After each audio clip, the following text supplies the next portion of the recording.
don't think I'm the only one when I say I think my to-do list is out to get me. Every time I sit down to get something done, suddenly the dishes look exciting. I'll convince myself I just need to check one email. And then somehow it's midnight. And the worst part, is I actually want to do these things. I mean, I care about them. But procrastination always wins. Because it's easier in the moment. And honestly, I'm over it. I'm tired of running in circles while my goals collect dust. So today, we're finally figuring out how to break out of the procrastination loop and actually start. TLDR, guys, we gotta get our shit together this week. When's the date of the final mag submission? I gotta get it out in like 3 weeks, 2 weeks. I'm going to my parents this week, and also my partner's coming back. Me and Nate, we gotta travel this weekend. I honestly don't know how I'm gonna get a lot of my work done in less than 2 weeks to get the next video out, just because I don't know about you guys, but I've been dealing a lot with procrastination. Is it just me?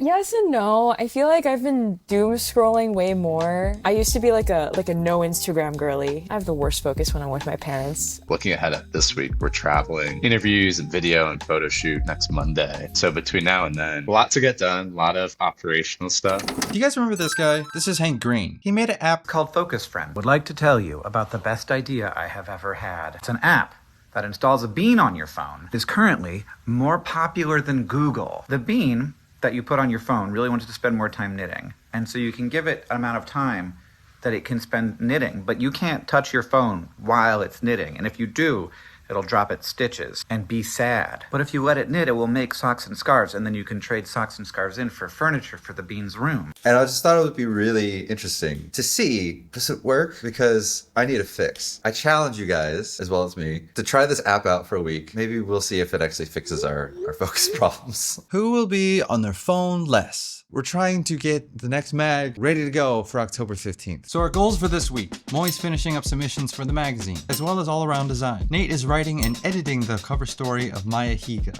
And for me, I'll be filming and editing this video, as well as other side projects I have on my to-do list. Okay, so today's day one. I've already used it a couple times. So like the best thing that I've figured out so far on day one is the way that I think I can best utilize this app is kind of like the Pomodoro method. You block out chunks of time to focus on something, and then you take a break on a certain amount of time, and then you do it again. My goal for this week is to work through my to-do list and see if I can figure out a way to have more structure in my day, utilize my time better, and not doom scroll, because it's obviously a problem.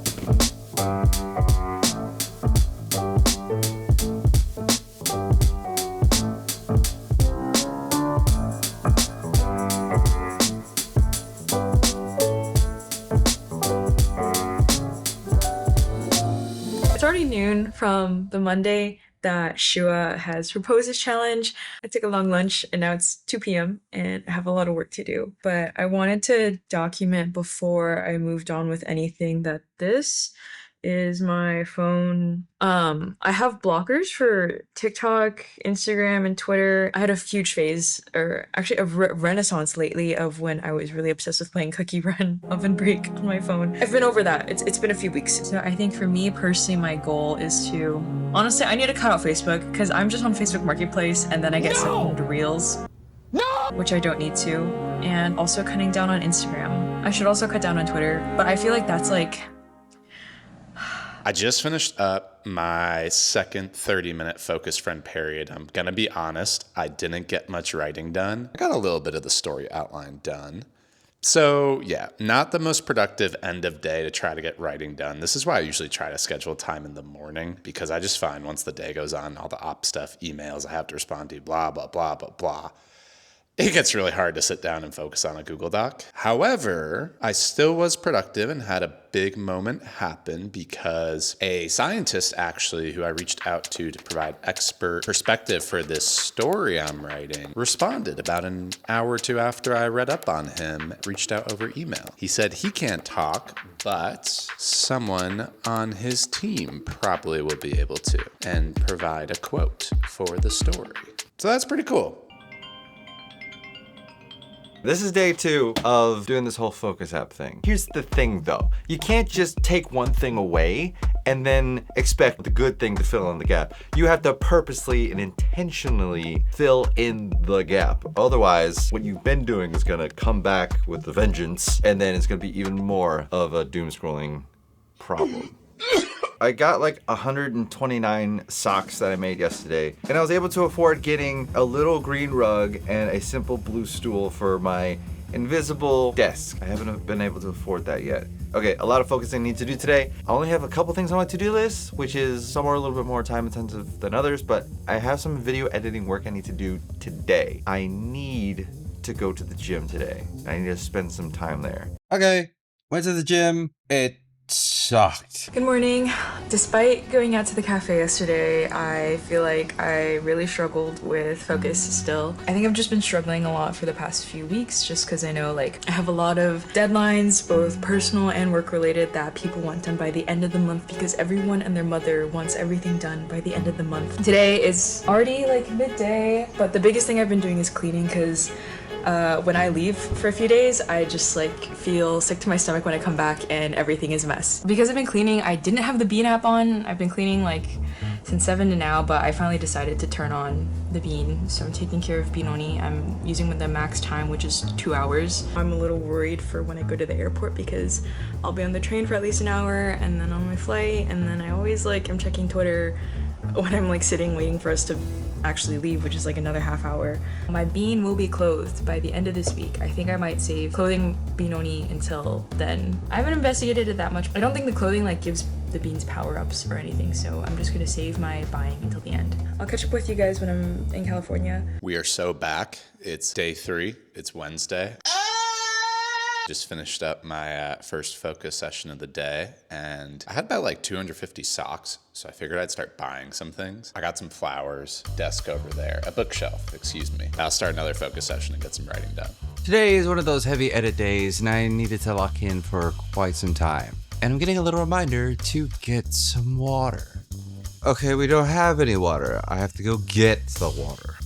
When making the internet feel smaller, one needs to stay hydrated. Good morning.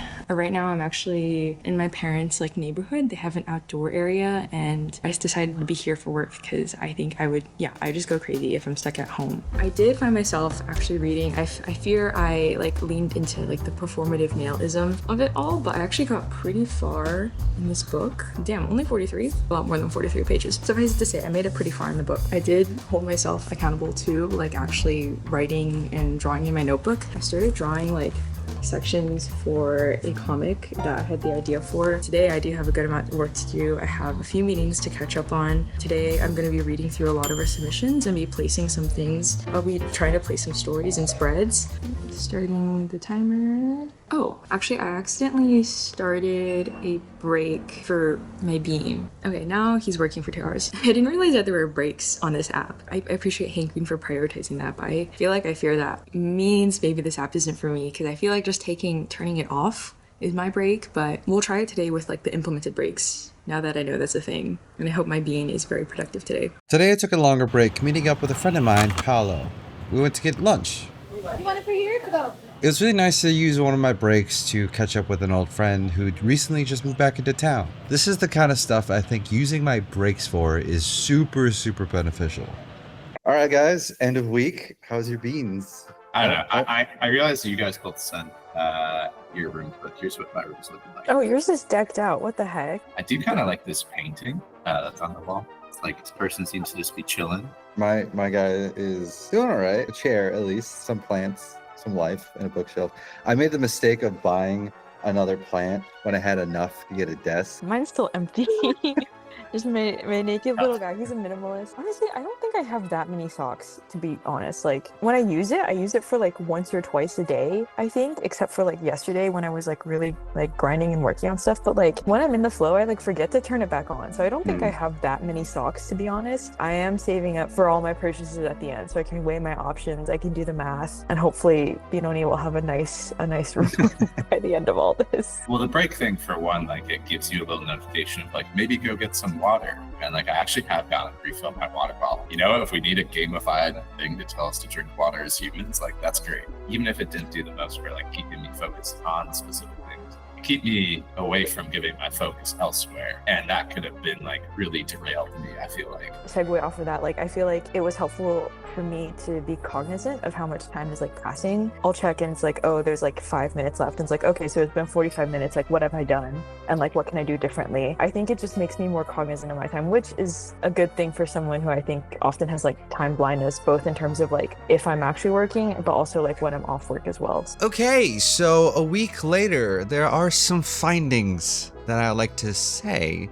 when it comes to this whole focus thing. Something from our team meeting that I found really interesting is like, you know how when you are hypnotized, most times you have to be willful to the hypnosis. You can't just like go and sell a spectacle like, I don't think this thing is going to work out and I don't think this is even real.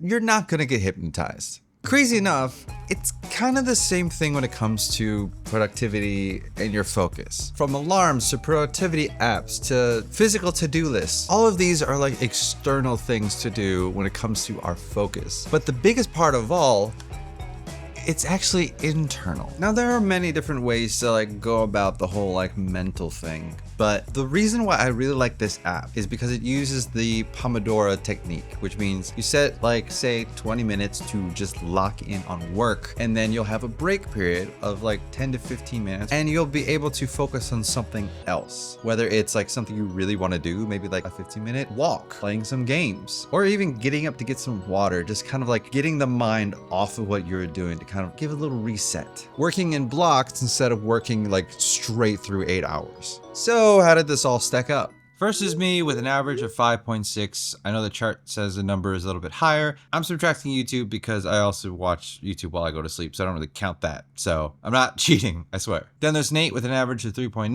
hours. Then Moy ranking number 1 with an average of 2.9 hours. And all of this is on average through each of our days of the week. Within the week that I was filming, I was actually 25% less than the previous week of being on my phone. I think that's some really good merit to say that if you go in really intentionally and figure out what allows you to focus the best, maybe that's gamifying your focus, having some sort of incentive to reaching your goal and sticking to it. So some big takeaways that I think we all can agree upon is that procrastination is not about willpower per se. What helps really combat procrastination is finding a process or a system that works for you that allows your focus to bloom. You know, looking back, I don't think my to-do list was truly out to get me, but I think what really helped me throughout this process is learning how to truly outsmart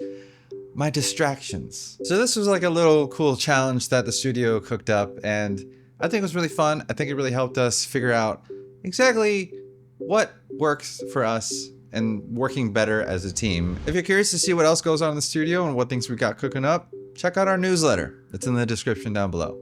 Oh, my bean's telling me it's time to get water. I guess work's over. Time to take a break.